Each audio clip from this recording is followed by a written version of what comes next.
नमस्कार दोस्तों, स्वागत है आप सभी का ऑनलाइन बोर्ड स्टडी चैनल में। तो आप सभी को पता है कि भाई मैं सीटेट का पेपर वन करा रहा हूँ और आज इस पेपर में मैं आपको कराऊंगा 24 दिसंबर 2021 का पेपर और काफ़ी बेटर तरीका से और ट्रिक के माध्यम से कम समय में। दोस्तों यूट्यूब पर आप लोग देखते होइएगा बहुत से चैनल पड़े हुए हैं आपको सीटेट क्लास कराने का, लेकिन आपको 20 क्वेश्चन में 30 क्वेश्चन में 1 घंटा का समय ले लेते हैं, 1.5 घंटा का समय ले लेते हैं, 15 क्वेश्चन में 1 घंटा का समय ले लेते हैं। तो ये आपका समय की बर्बादी है। मैं आपको इससे दूर करके रखूँगा और आपको काफ़ी बेटर तरीका से और ट्रिक के माध्यम से बताऊँगा। तो इस पार्ट में मैं आप सभी को मैथ पेडागोजी कराने वाला हूँ और आप सभी को पता है कि आजकल का जो मैथ पेडागोजी दे रहा है ना, वो काफ़ी लॉन्ग क्वेश्चन दे रहा है और जिसे मैं ट्रिक से कराऊँगा। तो आप सभी कोई जुड़ जाइए। और आप सभी को सबसे पहली बात सूचना बता दूं कि 9:30 पर मॉर्निंग में लाइव चलता है और शाम को एक लाइव चलता है 7 बजे। 2 क्लास ज्वाइन करिए, कलम और कॉपी ले करके ही मेरा क्लास को ज्वाइन करें, तब आपका सीटेट की तैयारी बेटर होगा मेरे यहाँ और आप ट्रिक से निकाल सकते हैं। चलिए देखते हैं, क्वेश्चन पढ़ाते हैं। क्वेश्चन है दोस्तों, सुनिएगा कि कक्षा 5 के गणित अध्यापक श्रीमान जैकब ने अपने विद्यार्थियों को निम्नलिखित 2 शाब्दिक समस्या दिया। अब भाई 2 शाब्दिक समस्या कौन दिया भाई? आइए देखते हैं कि वो 2 शाब्दिक समस्या कौन सा है।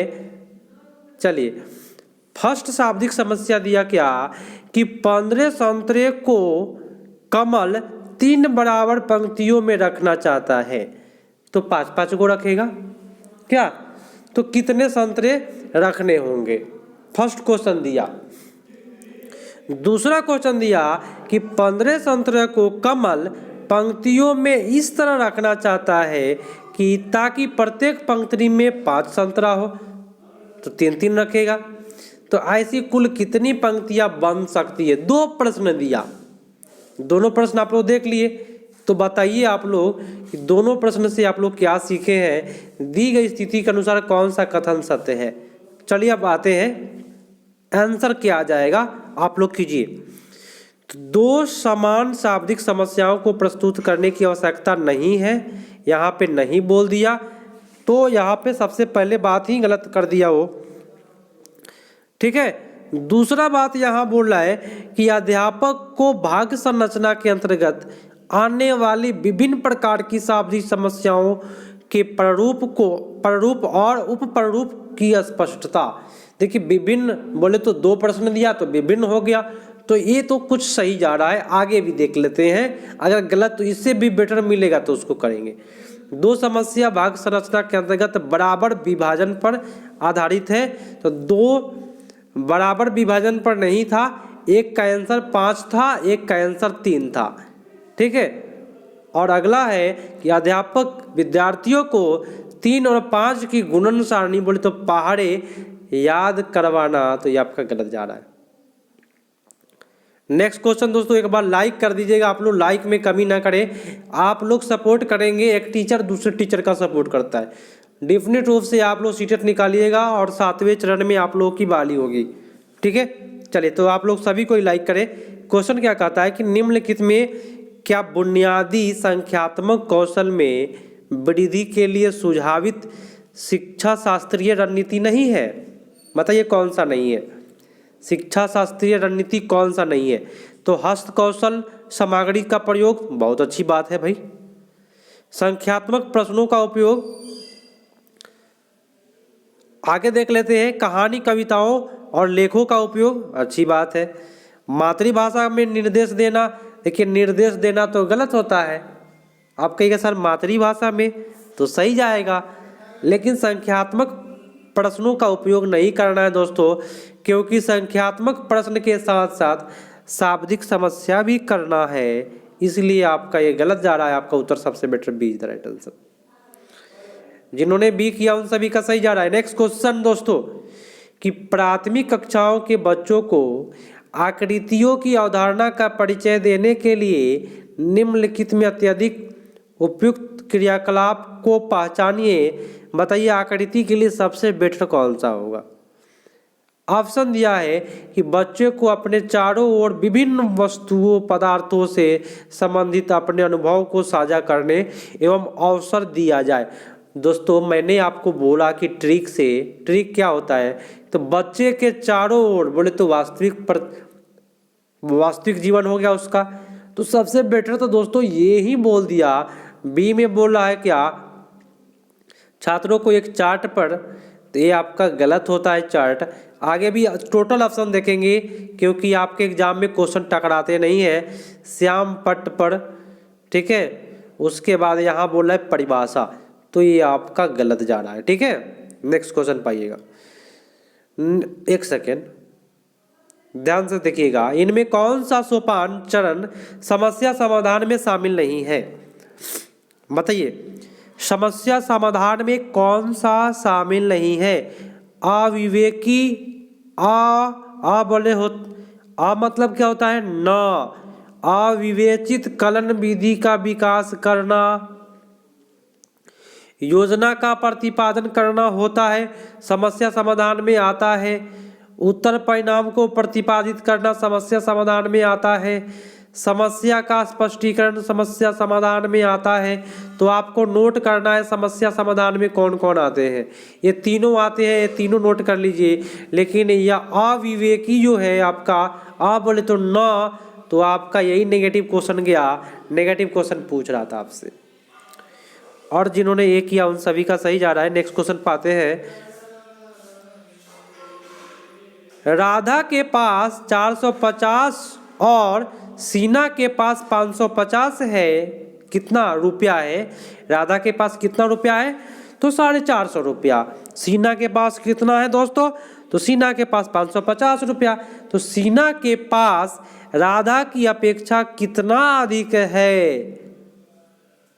काफी मजेदार क्वेश्चन है, आगे भी पढ़ना है दोस्तों। ये आगे क्या बोल रहा है कि एक बच्चे को उपयुक्त शाब्दिक समस्या को हल करने के लिए कहा गया। बच्चा ने क्या किया? 450 प्लस 550 से हल करता है। देखिए दोनों को जोड़ दिया, तो इस प्रकार का उत्तर सबसे संभावित कारण क्या हो सकता है? कितना अधिक पूछ रहा तो घटाना पड़ता, लेकिन ये बच्चा जोड़ दिया। तो क्या करिएगा कि बच्चा में सुधार हो जाए? चलिए बताइए आप सभी कोई प्रश्न का उत्तर देखिएगा और जवाब दीजिएगा। यहाँ पे क्या है? बच्चों में पढ़ने के कौशल की कमी है, गलत बोला। बच्चे समझता है कि 550 450 को नहीं घटाया जा सकता है, ऐसा कोई बात नहीं है। कोई ना कोई बच्चा तो बताएगा ना भाई, सभी का तो ऐसा प्रॉब्लम नहीं होगा।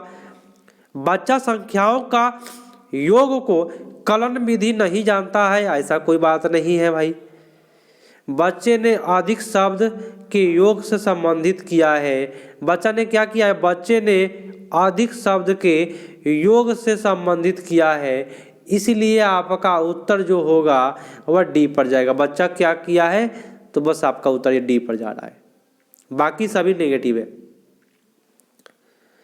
अब आइए नेक्स्ट क्वेश्चन पर। आप सभी कोई शेयर करें, अपने दोस्तों को शामिल करें और बोले दोस्तों को कि भाई लाइव क्लास में आ जाओ, मजा आ जाएगा। क्वेश्चन क्या कहता है सुनिएगा। स्थानीय मान की अवधारणा प्रस्तुत करने से पूर्व छात्रों को मूर्त सामग्री से गिनती और सामूहिकरण क्रियाकलाप कराने चाहिए। सुनिएगा क्या बोला। स्थानीय मान से पूर्व छात्रों को क्या करना है? मूर्त सामग्री से गणित और सामूहिक क्रियाकलाप कराना चाहिए। तो इस प्रकार के क्रियाकलाप का प्रयोजन क्या है बताइए। कभी भी स्थानीय मान बच्चों को मूर्त रूप में बताना है, तो यहाँ पे क्या कर रहा है? 51 का उत्तर हो जाएगा आपका कि छात्रों को उत्तम प्रेरक कौशल में सुधार करना, उत्तम दैनिक जीवन में उपयोग किए जाने वाले वस्तुओं के समूह बनाने में सहायता करता है। दी गई सामग्री और आकृति के आधार पर आकृतियों को पहचानने में सहायता करता है। दी गई सामग्री की आकृतियों को पहचानने में सहायता करता है। आगे भी देख लेते हैं। यह स्थानीय मान की प्रणाली में समूहीकरण विनिमय को समझने में मदद करता है। दोस्तों आप एक साथ ट्रिक तो कहे हैं कि ट्रिक बताइए, तो मैं आपको ट्रिक बता देता हूँ, सुन लीजिए। ट्रिक क्या है कि जब भी आपको क्वेश्चन में जो बात बोले वही बात अगर ऑप्शन में बोलता है तो 98% आपका सही जाएगा वो प्रश्न। समझ में आया ना ट्रिक मेरा?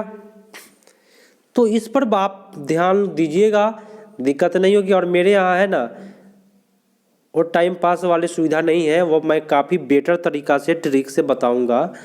और आप सभी को बता दूं कि पिछले साल जो ऑनलाइन एग्ज़ाम हुआ था सीबीटी का, जिसमें मैं ऑफलाइन 10 स्टूडेंट को पढ़ाया, जिसमें 9 स्टूडेंट मेरे यहाँ से सीटेट निकाले हैं। ठीक है, आप लोग जो पोस्टर देखते हैं मेरा, अब की बार के जितने भी सभी स्टूडेंट लोगों का फ़ोटो है, टीचर डे का फ़ोटो लगा हुआ है यहाँ पे, तो आप सभी को ही पूरे ईमानदारी से तैयारी करें, विश्वास के साथ तैयारी करें और कॉपी और कलम जरूर रखें। जो बोले उसको नोट करें, तभी आपकी तैयारी अच्छी चल रही है। ठीक है, चलिए कि नहीं, दो पूर्ण संख्याओं का योग एक पूर्ण संख्या होता है। दोस्तों मैंने बोला आपको, देखिए दोस्तों मज़ा आ जाएगा। मैं इतना एक्टिव रहता हूँ, इतना सक्रिय रहता हूँ, कोई भी सीटेट के पढ़ाने के लिए मैं काफ़ी सक्रिय पढ़ाता हूँ और अंदर से इतना एक्साइटेड रहता हूँ कि मैं कोई भी क्वेश्चन को समझाऊँ। तो यहाँ पे आपको नोट करना है दोस्तों, सुन लिए ना मेरी बात? क्या करना है? नोट करना है। आपको सीटेट निकाल देना है। अब की बार आपको नौकरी लेना है, तभी आपकी बेरोजगारी दूर होगी। ठीक है, तो याद क्या क्या लिखिएगा? दो पूर्ण संख्याओं का एक योग पूर्ण संख्या होता है, उसको हम संवरक गुण कहते हैं। क्या लिखिएगा? लिखिए, दो पूर्ण संख्याओं का योग एक पूर्ण संख्या होता है, उसे संवरक गुण कहते हैं। लिख लिए ना? अगर लिखिएगा तभी तैयारी बेटर होगी। मेरा क्लास ऐसे नहीं करे, कॉपी और कलम लेकर के करें। ठीक है, नेक्स्ट क्वेश्चन। क्वेश्चन क्या कहता है? वैन हीले के सिद्धांत के अनुसार ज्यामिति के अधिगम के लिए प्रथम महत्वपूर्ण पद संपूर्ण चिंतन है, क्योंकि यह आकृतियों के विश्लेषण और दृश्यकरण कौशल को विकसित करने का आधार है।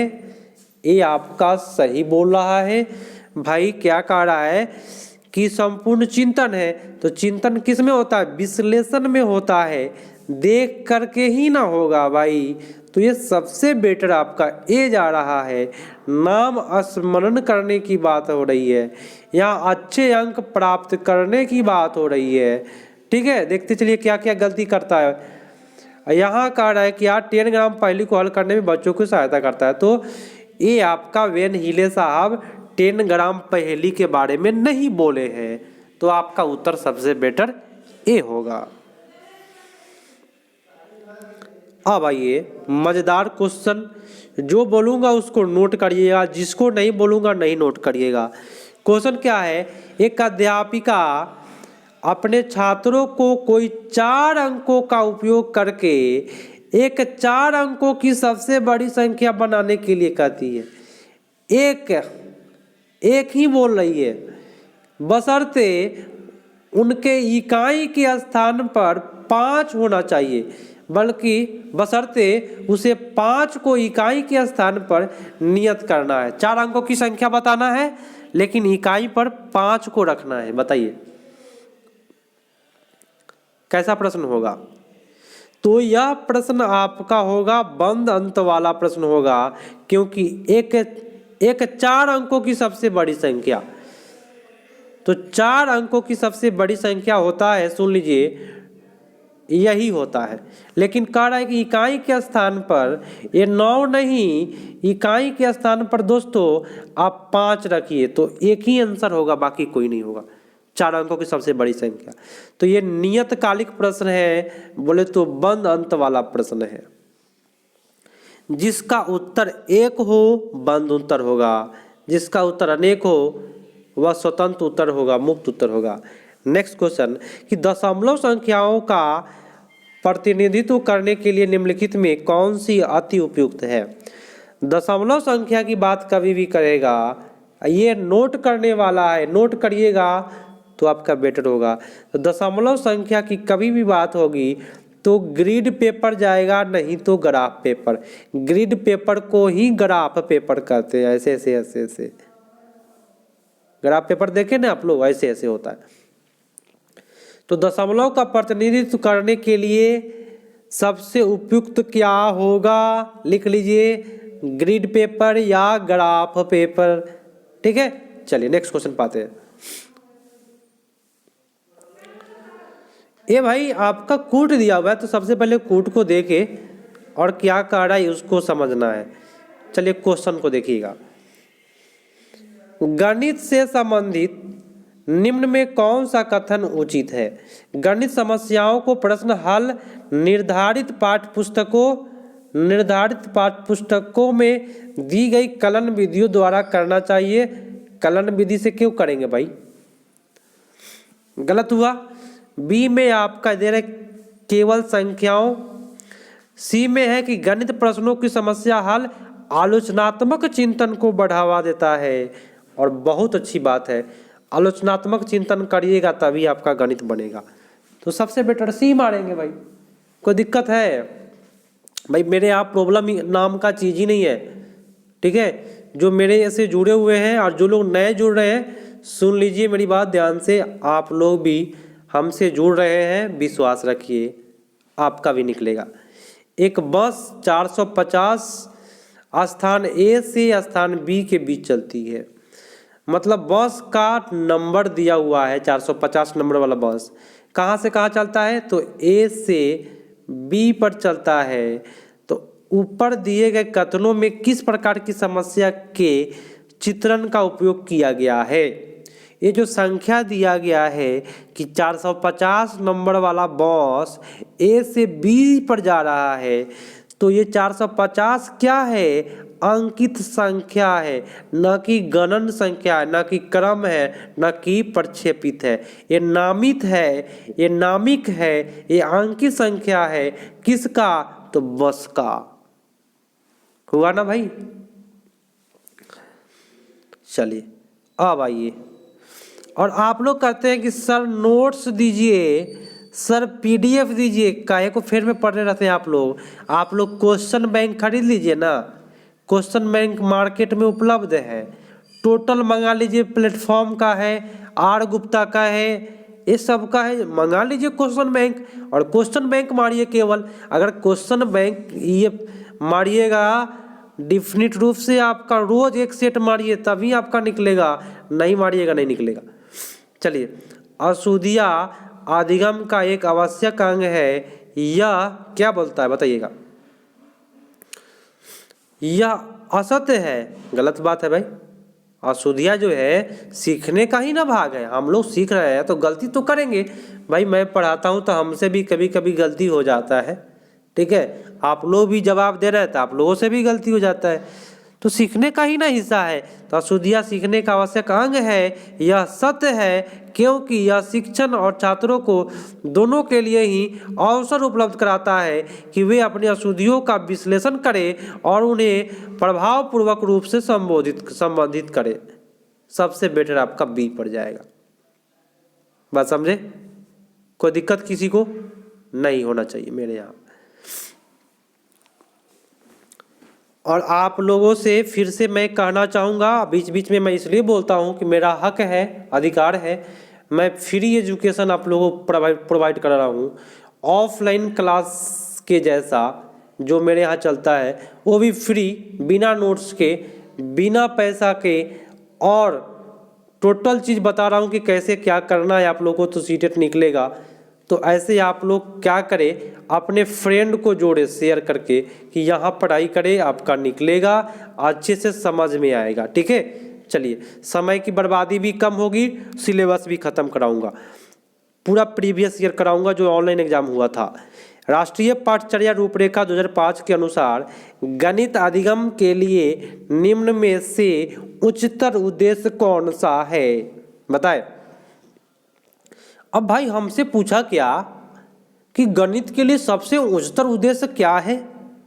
भाई ऑप्शन बोल रहा है यहाँ कि गणित की समस्या हल करने से बच्चों को प्रवीण बनाना। भाई प्रवीण बनाना, ये आपका बेटर नहीं गया। उच्चतर उद्देश्य क्या है? प्रवीण बनाना नहीं ना है भाई, कि बच्चे आगे कुछ करे ना, ये ना उद्देश्य होना चाहिए कि प्रवीण बना दिया भाई, मैथ बना ले रहा है, गर्दा उड़ा दिया, इससे मतलब नहीं है। रोजगार के लिए भाई, क्या हम गणित का उद्देश्य यही है कि भाई बच्चा रोजगार करेगा, पढ़ लिख करके पकौड़ा तल लेगा भाई, रोजगार वाली बात नहीं है यहाँ पे। बच्चे के मस्तिष्क का गणितीयकरण करने के लिए उसे आंतरिक संसाधनों का विकास करना। मेरे दोस्तों, आप सभी को पकड़ में आता है मेरा, जब भी मैं क्वेश्चन पढ़ूंगा आपको समझ में आ जाएगा, और एक गारंटी देता हूं, जब मैं क्वेश्चन पढ़ूंगा तो आप ध्यान से सुनेंगे तो आपको एक बार में जवाब दे दीजिएगा। तो उच्चतर उद्देश्य क्या है? तो बच्चे के मस्तिष्क का गणितीयकरण करने के लिए आंतरिक संसाधनों का विकास करना, बोले तो उसके अंदर के संसाधन का विकास करना। बहुत बेटर बात है भाई, सी इज द राइट आंसर। यहां बोला है प्रतिमानों की संख्याओं का, ठीक है, सबसे बेटर आपका सी ही गया है। आज का लास्ट है और हम कम समय में कराते हैं, पूरा सिलेबस कराया हूं, प्लेलिस्ट पड़ा हुआ है मेरे पास, सीडीपी खत्म है, ईवीएस खत्म है, मैथ खत्म करा रहा हूं, हिंदी खत्म करा रहा हूं, बचा क्या भाई? संस्कृत का मैं 4 पेपर करा दिया हूं, 4 पेपर ही देखिए आप, अभी बुक नहीं आया है नया वाला, आएगा तभी कराएंगे। ये पुराना पेपर मैं 4 कराया हूं, 4 को ही देखे, उसी से आपका अधिकांश कल्याण हो जाएगा। 4 को 4 बार देख जाइए, आपको मजा आ जाएगा, तब पता चल जाएगा कैसे करते हैं। एक व्यक्ति कहता है कि गणित में लड़कियां लड़कों की अपेक्षा अच्छी होती है, भाई ये तो गलत बात है। इस दावे के लिए निम्न में कौन से आंकड़े का सहायक होंगे, बताइएगा। क्या ये बात सही है? लड़का लड़की, लड़की कमजोर होता है, लड़का तेज होता है, या लड़का कमजोर होता है, लड़की तेज होता है? ऐसा बात जो होता है ना, रूढ़िबद्ध बात होती है, रूढ़िबद्ध बात होती है दोस्तों। समुदाय के अनेक व्यक्तियों की राय लेना, गलत बात क्यों राय लेंगे भाई? कक्षा में एक परीक्षा लेना कि कौन तेज है, लड़का तेज है कि लड़की तेज है, बोल रहा है यहाँ पे, तुलना करेंगे। और वैज्ञानिकों ने क्या बोला है कि तुलना करने से बुद्धि घटती है, इसलिए तुलना नहीं करना है किसी को। घर और विद्यालय से पूर्व का अनुभव, दोनों का, घर की बात और विद्यालय के बात का अनुभव जोड़ेंगे। जेंडर और गणित के क्षेत्र विविध शोध अध्ययन, देखिए जेंडर जो होता है वह गणित से संबंधित नहीं होता है, चाहे वह लड़की हो या लड़का हो, ठीक है। तो सबसे बेटर आपका जो जाएगा वह डी पर जाएगा दोस्तों, कोई दिक्कत नहीं ना भाई। तो आज के लिए इतना ही। मैं आपका बहुत कम समय में, समय कितना लिया मैं आपको बता देता हूँ, मात्र 22 मिनट में आपका पेडागोजी करा दिया। 15 प्रश्न वो भी समझा कर, ट्रिक से और लिखवा करके भी करवाया। आप सभी को शेयर कीजिएगा मेरा वीडियो को, अधिक से अधिक शेयर करिए और लाइक करके आप लोग जरूर जाइए, जितने भी लोग आते हैं लाइक करके जाइएगा, ठीक है। आप लोग सपोर्ट करिएगा और बेटर कराऊंगा दोस्तों, फिर से रिवीजन करा दूंगा आपका टोटल क्लास ईवीएस का। तो मिलते हैं दोस्तों अगले पार्ट में, तब तक के लिए धन्यवाद, जय हिंद।